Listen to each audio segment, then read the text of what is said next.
આણંદ જિલ્લાના ખંભાત ગવરા ટાવર પાસેથી ભગવાન પરશુરામ મહારાજની ભવ્ય શોભાયાત્રા યોજાઈ. આણંદ જિલ્લાના ખંભાત શહેર ગવરા ટાવર પાસે આવેલા શરણેશ્વર મહાદેવ મંદિર ખાતેથી સમગ્ર ખંભાત તાલુકાના બ્રહ્મ સમાજના ભૂદેવો દ્વારા ભગવાન પરશુરામ જન્મ જયંતિ નિમિત્તે આજરોજ ભવ્ય શોભાયાત્રાનું આયોજન કરવામાં આવ્યું હતું. આ શોભાયાત્રા શહેરના રાજપૂતવાડા સ્વામિનારાયણ મંદિર, ઝંડા ચોક, ગવરા ટાવર, ગોપાલ સિનેમા તેમજ ચકડોળ ગ્રાઉન્ડ સામે રાવવાડી પાસે શોભાયાત્રા પૂર્ણ થઈ.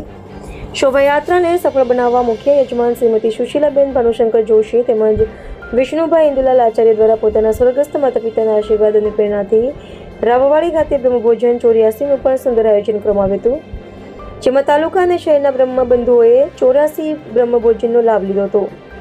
જ્યારે ભગવાન પરશુરામ જન્મજયંતિ નિમિત્તે શોભાયાત્રામાં ખંભાતના પૂર્વ ધારાસભ્ય મયુરભાઈ રાવલ, ખંભાત જનરલ હોસ્પિટલના સેક્રેટરી યોગેશભાઈ ઉપાધ્યાય, અશોકભાઈ વ્યાસ, પ્રકાશભાઈ ત્રિવેદી, કલ્પેશભાઈ પંડિત, બલરામભાઈ ભટ્ટ, વિશાલભાઈ જાની, પંકજભાઈ મહેતા અને પ્રેસ યુનિયનના પ્રમુખ શૈલેષ પંડ્યા સહિત ખૂબ જ મોટી સંખ્યામાં બ્રાહ્મણ ભાઈઓ, બહેનો, યુવાનો શોભાયાત્રામાં જોડાયા હતા. રિપોર્ટર અશ્વિન ખત્રી, ખંભાત.